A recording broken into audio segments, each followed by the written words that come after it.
Molt bé, gràcies a tothom, gràcies a l'Eufònic per aquesta invitació, gràcies a les comissàries de l'Eufònic Pro. Esta presentación la tenía preparada en castellano, las diapositivas están en castellano, pero en atención a nuestros invitados la voy a dar en inglés, así que habrá un poco de mix. So this talk will be in English. I had prepared it in Spanish, but in attention to our guests here, I think we will have a bit of a mix so people can read the slides in Spanish and then I will speak in English so we can all participate in this talk. So just to start, let me start with a brief sad note. I want to dedicate this talk to Karin Olenschläger, who was a very great curator in Spain. She had an amazing career in the digital arts. She was the co-founder of Media Lab in Madrid. She was director of Laboral Centro de Arte in Asturias, a wonderful professional who sadly passed away yesterday at 63 years old. And well, she would want us to continue this investigation on digital art, for which she was very passionate, and I will honor her work and her passion by dedicating this talk to her. Okay, so my talk is about what is the use of NFTs in the performance arts. So as you all know, NFTs have had a great impact over the last year and a half or almost 2 years already.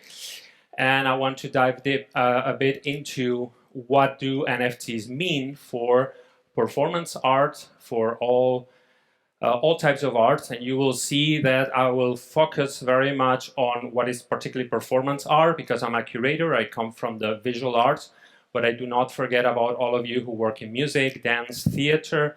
I think the points that I will make here are quite general for everyone to kind of get a bit out of them, even if you're not particularly in the field of performance art. So let me start with what is an NFT? I think we still have to go through this a little bit to kind of counter many misunderstandings about what NFTs are.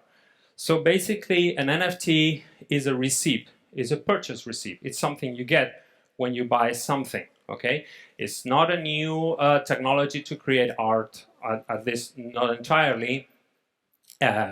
It's not, to me, a new art movement unless besides the fact that some people are generating an art movement around it. If we go to the root of what it is, it's basically this kind of receipt. But what kind of receipt is it? So let's think about one thing. We go to shop, we go to buy something in a store. So usually we would buy a physical object, a product, and we will get a receipt for that. So the receipt is our proof that we bought this, and in case that product does not work, we can take it back to the store, we can change it because this document proves that we have purchased this particular product. But the focus is on the product itself. It's this physical thing that we have, that we possess. If we lose the product, the ticket is not valid because we can't do anything without it. We don't have this object. However, when we're buying something online, there's many copies of that product that we want to get. So when we buy something, we have this proof of purchase, and this proof of purchase allows us to download that copy that we can download as many times as we want. So in this case, the focus is on the proof of purchase, not on the product. The product can be duplicated as many times as we want. We can download it many times. What we have to keep in this case is that proof of purchase. So this gives us a bit of an insight into what NFTs actually are. Let me go through the process a little bit, very quickly, to understand a bit all the things that are implied in making and selling NFTs. So first we have an artist. This artist lists their work on an NFT marketplace. So the NFT marketplace will mint that work, that NFT, that work as an NFT, sorry, in a blockchain, okay? So when this NFT is minted on the blockchain, usually the artist, there's different ways for that, will pay for that process, for that minting, to have the work registered on the blockchain. Then two things can happen. That work can be, the code of the work itself can be part of this NFT, of this register, is what is called a non-chain NFT. Or the NFT, this register that we have on the blockchain, can point to somewhere where the artwork is stored, which is usually this network of servers that store all these documents online. Okay, so another thing that can happen, another thing that a marketplace does, is they keep an archive of that NFT with all the references to this open IPF's storage system, and all the references to where the artwork itself is. The artist can do another thing, which is to add other archives, other files that are only available to the person who actually buys the NFT. These are private, okay? And then the marketplace will have a reference to that. Okay, so when we have all this, let's say we have a collector, and the collector wants to buy an NFT, so they need to have a digital wallet. When they pay with their money from that digital wallet to get that NFT, marketplace pays the artist, the NFT is transferred to the collector's wallet. It stays there. No? There is a reference there. And then the collector, if there is an additional file that is only for the person who bought the NFT, they can also download that file that is private and that only the collector can have. Good. The other thing that the collector can do is go to this public IPFs, to the internet, and download the NFT, the image, the video, the original artwork that the NFT refers to. And then anyone can also access that, can also download those NFTs, can also have them, but they cannot claim to be the owners, all right? So you see, I know this looks a bit complicated, and it's still more complicated than I'm making it here, but you see all the interplays between marketplace, the artists, collectors, and then everyone else. So let's focus very briefly on what the collector actually has. What do you have when you buy an NFT? You have your wallet. Your NFT belongs, it's in your wallet. You can download this archives, and of course you can have that other NFT, I mean the artwork that is on the internet that anyone can download. The things that only the collector has is her wallet and the archives that she downloaded that were only meant for her as a buyer. Okay, so if she loses the wallet, she loses the NFT. If she loses the archives, and also the same, still maybe she could download them from the marketplace. All right, so well, where does this take us? Let me go a bit further into that with this brief mention about what is an on-chain NFT and an off-chain NFT. Because as you can see, one of the troubles we have here is exclusivity, which is one of the main things that happen on the market. We're talking about market here mainly, because we're talking about a way of selling digital art, art that is usually distributed widely and can be downloaded, can be copied an infinite amount of times. So one of the things that come up is how to make it exclusive, how to make it unique. So the NFT brings this aura of uniqueness by creating this register on the blockchain that can only point to one artwork, all right?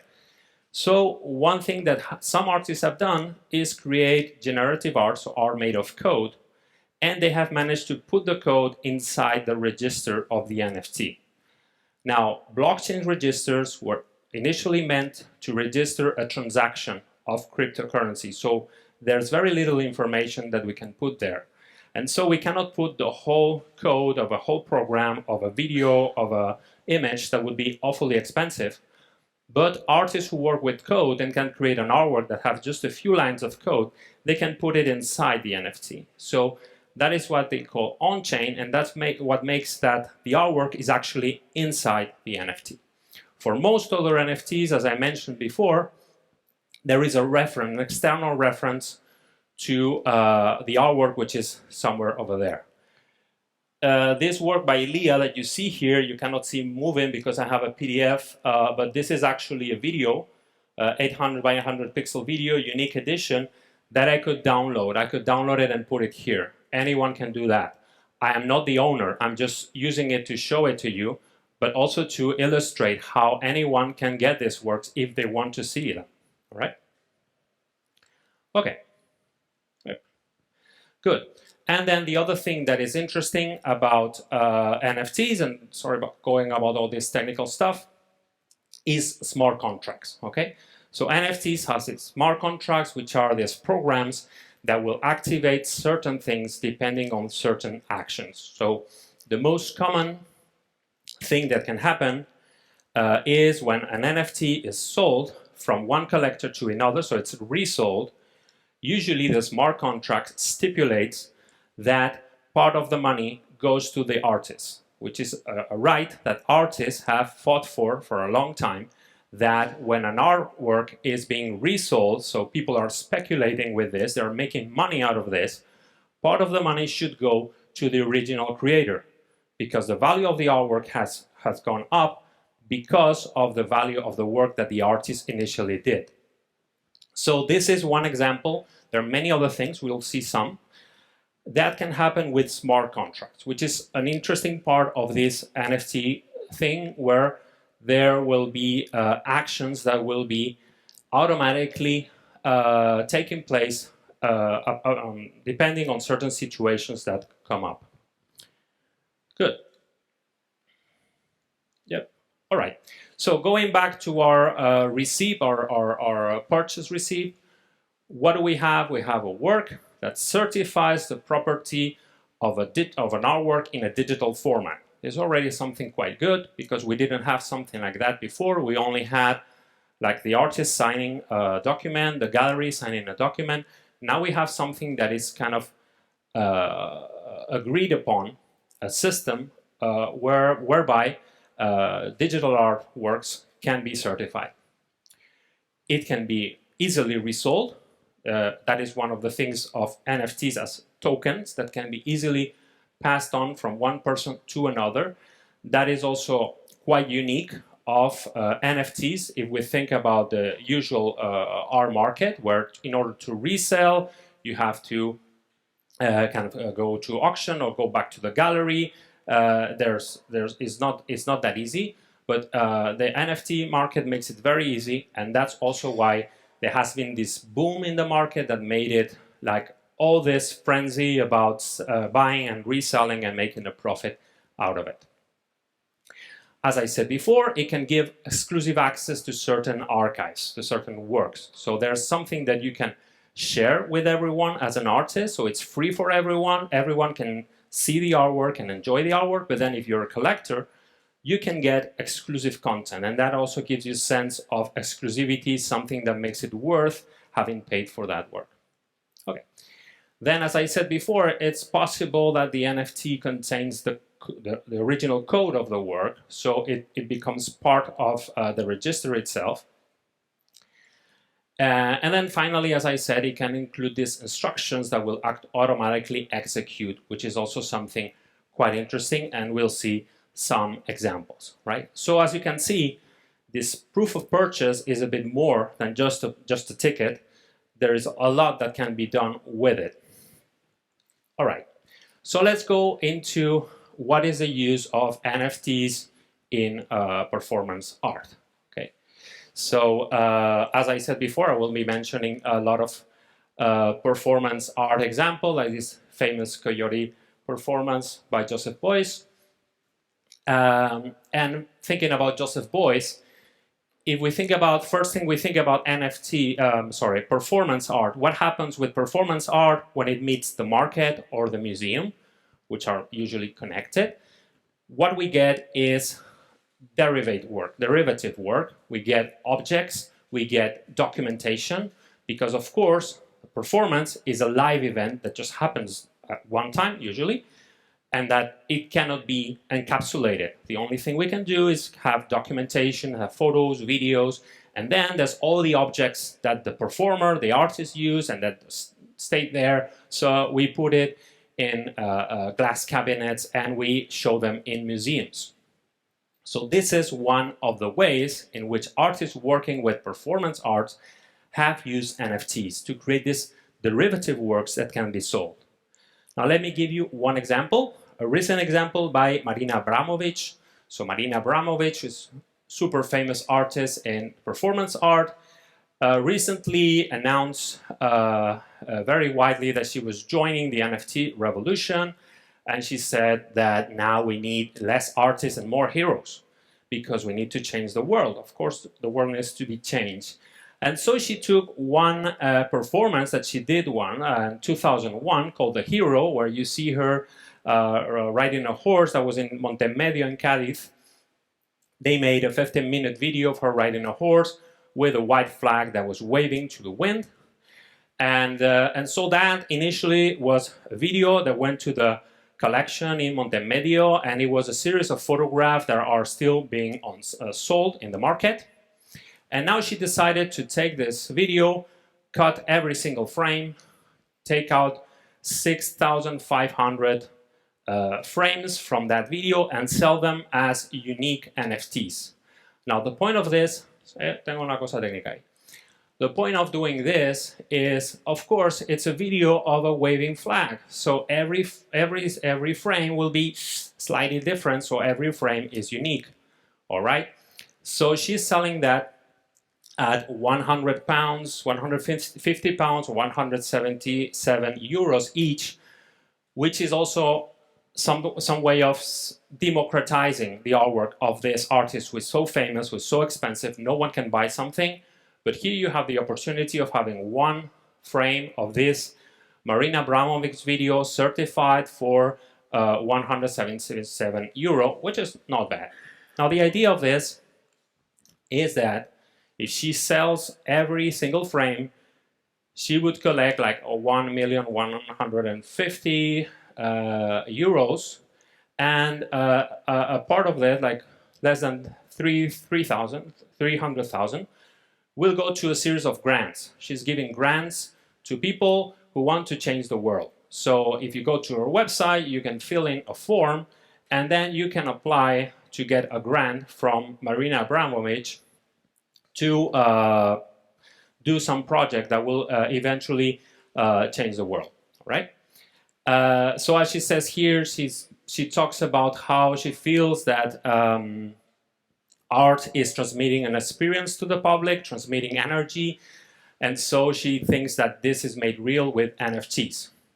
Anyway, what I'm showing you here is how this money is distributed, of course, between the Cultural Institute of Radical Contemporary Art, which is setting up the wholesale, the artist herself, and then the grants that go to people who apply for them.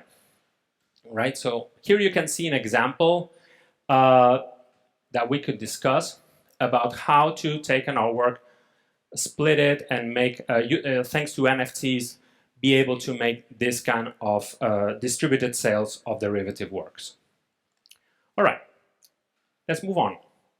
Another thing that can happen with NFTs, another thing that NFTs can help provide is to carry out a work in progress, something that happens in front of the audience, okay?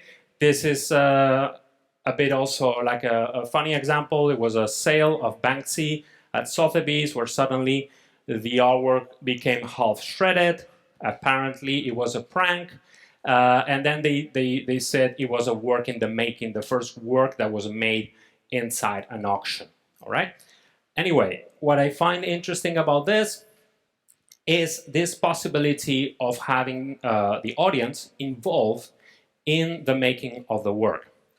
So I'm going to show you a few examples. This happened this year. There is a platform called Feral File, which is specialized in selling digital art as NFTs, and they create curated exhibitions where the artists on one day the exhibition opens, people can see the show, and then it's open for sale, so people can start buying on the day of the opening the artworks, right? So given the boom of the NFT market, this platform has been very successful. People were buying very quickly, like the works were being sold out in a few seconds, if not minutes. Now, what happened here is one curator created this exhibition with 4 artworks, where the artist would say, okay, on, I don't know, June 2, I will create this artwork, and people can buy access to it. They pay a little bit to have access to it and participate in the making of the artwork. Everything was done with a live stream on YouTube. And then once the artwork is finished, it goes to auction and people can buy it, okay? Well, there was an auction happening while the work was being created, sorry. So for instance, you have this example. This is by John F. Simon Jr. He's an artist who has work with, who works with code, with software art, and he created this work. It's a famous work called Every Icon. It's a program that will, using this grid, will generate every possible image that can be made within this small grid. And the interesting thing is that for the program to run all the possible images that can be created, it would take a few billion years, okay? So anyway, what he did here is he created this interface where people who paid for access could control some of the pixels in this grid. And then they would be for like half an hour playing out with this and collectively building something. And then the artist himself took some wood blocks and would create the final shape that the audience decided into a woodblock print, then have it printed on a paper, and then the person who won the auction would get the original print by the artist, so one-on-one, and the video of how the artwork was made, which is an interesting thing. Another example here, Molly Soda, who is an artist who works with all that is video blogging, all that is the presentation of the self in social media. She created also another kind of performance in which people could access this kind of desktop with all videos she had made before, and they could collectively edit a video that would be the final output, the final work that was actually then bought by a collector together with the whole performance. So you can see here how, with all these processes, you can involve the audience in the making of an artwork while having a sale, and then at least having this kind of performative event, this kind of participation of everyone, and then also providing a revenue for the artist. All right, third one is, which is important about performance art, every kind of performative art, is presence, the act of presence, the act of being there. You know, we are part of a performance as an audience. We are there. We are, as I said before, participating in this unique moment. So there is also an NFT for this. It's called POAP. So it's the Protocol of Proof of Attendance, sorry. And that is kind of like a badge. It's kind of the same thing I showed before, an NFT, but it has a specific protocol, a specific way of creating it. So you can create, let's say, we have a performance or a concert, and before you create like, I don't know, 1,000 of these POAP NFTs, and then everyone who attends, you give them a QR, and with this QR, they can claim that NFT for free. It's usually done for free, and so only those who were there will have this because these are unique also, and then they can say, I was there, okay? And as we saw before, you can get extra things. If you have one of these POAP, you can then participate in voting, you can participate in other things that can be created within this group that you have collected, that you know who they are, that you can contact them, you can give them special access. So this can also contribute to create a community out of people who go to your performance. So this has already been developed. This is an example of an app called POAP that allows you to, through your wallet, because everything goes to your wallet, have this kind of collection of badges where you can show off to people where you've been, what you've done, etc. All right? So anyway, part of our culture of attention and of showing off what we do, but it can also be an interesting tool if you want to use it creatively. All right, and let me go briefly to the last one. This is about instructions. As I said before, smart contracts are very important. They can do many things, and that is an interesting avenue of exploration. This is an example of a poem, performance poem by Yoko Ono. So Yoko Ono wrote a series of these poems, like this one, Painting to be Stepped On. So the whole poem already creates a performance in your head, like conceptually you're thinking of something that can happen. In this case, so to leave the canvas on the street and let it be walked over by people. The images you see on the side do not exist. I created it with an artificial intelligence program by just describing the work. And so this is kind of what a machine imagines that this performance could look like. Okay, so a few examples here too. This is a project by Jonas Lund. Jonas Lund is an artist who have played a lot with all these interactions within the art world and the art market by creating paintings that had instructions in them. So for instance, just like what you see here, he had a painting that says, the collector of to buy this painting, you must buy paintings from this and this artist, for instance, this kind of thing. So he created this series of NFTs, and as you can read here, the NFT itself, the work itself, are instructions for the collector. So the collector has to do something for a certain period. For instance, not use social media for 1 year. And the collector has to send proof of this to the artist through a form, so the artist will not burn the artwork. That is the contract. If you don't comply to the instructions, you lose the work, which is an interesting thing. And he has been developing this project, which clearly brings us into this idea where in some way the collector is led to do something performative or carry out some instructions given by the artist. Another example, this would be similar but automated in this case. This is a work by Sarah Friend called Life Forms, and it's also NFTs connected to a program which is some kind of virtual form that lives online, and the fact is that the NFT has an expiry date. So within 90 days the collector has to send their NFT to another collector, otherwise the creature dies and you lose the artwork, right? So it's a similar play in which she says you have to care for this, you don't have to just keep it there and wait for it to go up in price, but you have to share it. And what this has led to, you can see an example here. Well, it's a bit fuzzy, but this is the activity around one of these works, and here there is like maybe two collectors sending the artwork to one another, or one collector with two wallets sending the work to one place and the other. All right. So in any case, that is interesting because it gives the collector some kind of relationship with the artwork. They have to live with it. They have to remember that they have it, and they have to do something about it. All right. So to finish up, because we have a very tight schedule, some final ideas about NFTs, what you can create. So as I said before, derivative works that come out of that performance, of that ephemeral event, and that you can sell, you can make it, have collectors out of it. Work in progress, so making people participate in the making of the artworks, making it a bit more performative, and there's many ways in this can happen.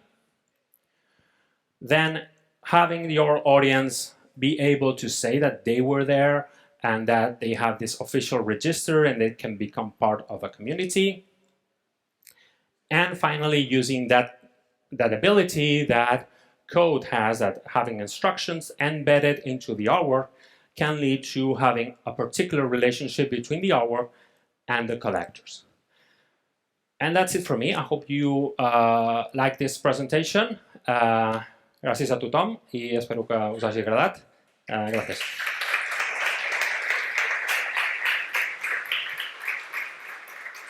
Vaig o fem preguntes? Ja. Alguna pregunta? Any question? Alguna pregunta? No question? Yes? Sí?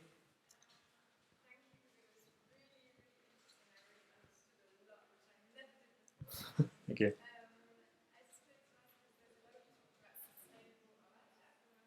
Yeah, sorry, I'm going to approach you because the sound is difficult. Sorry. Yes. Yeah. Yeah. Yes. Yeah, NFTs particularly, well, particularly those that are in the main blockchain use, which is Ethereum, are very polluting. They use a lot of energy because of the way the blockchain works. It implies a lot of people with a lot of computers competing to write these registers, so they get cryptocurrency anyway. The thing is, at every time an NFT is minted here, one artist made a calculation. It was about the whole energy they were using for a month in their studio. All right. So this came up very early and came up over the blockchains, and many other people are now using these blockchains which are not use a different system that does not use so much energy. They use the same energy you use to send a tweet.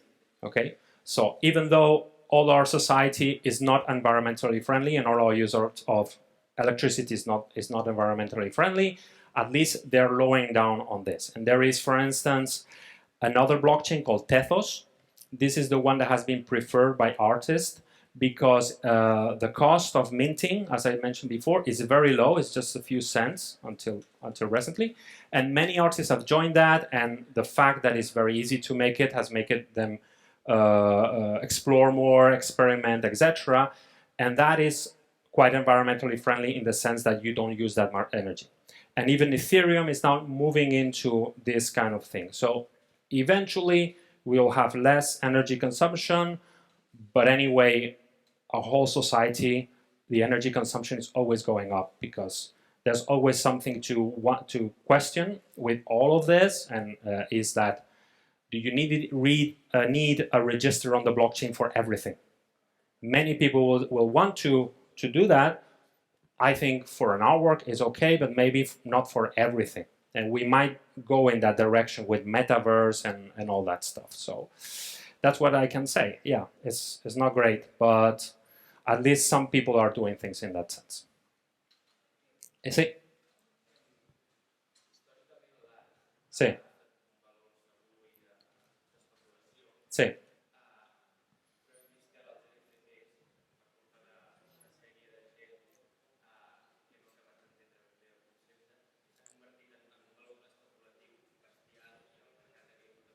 Sí.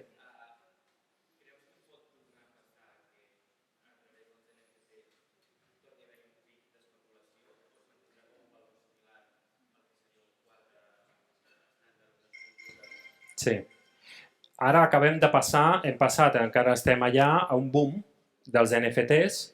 Jo sempre recordo que al finals del 90 hi va haver un boom dels .com, que també va petar.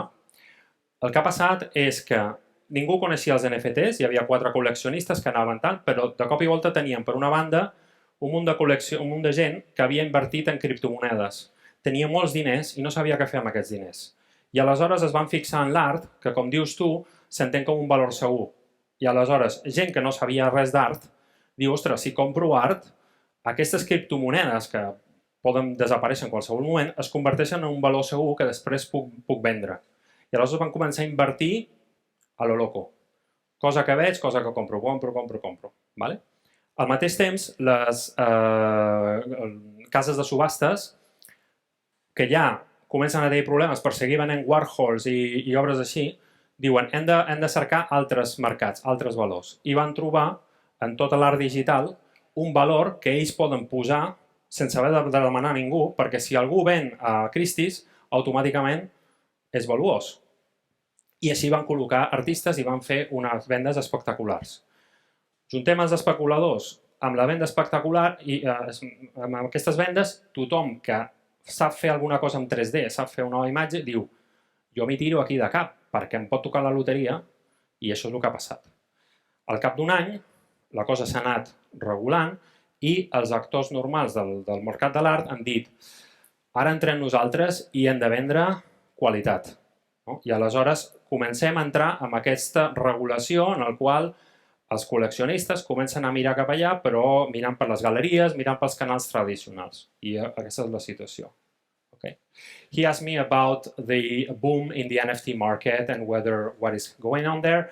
I made a quick explanation about this combination between spectacular sales at auction with auction houses looking for new markets to exploit and investors in cryptocurrency having a lot of cryptocurrency, not knowing what to do with it, and then saying I'm going to invest in art because art is a secure value, so I'm going to just throw money in there and see what happens.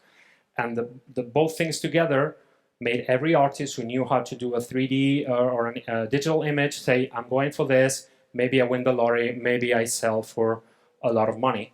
And this is what we have. But after a year, things are beginning to settle down, cryptocurrencies are going low, and the traditional actors in the art market, like galleries and so, have entered in and said, you need to buy things that have sense. Artists that are professional, that have something there, and then they are leading the traditional art collectors to the art that they sell. So the market is going always in the same direction. So this is a little bit the situation. Gracias. Yes?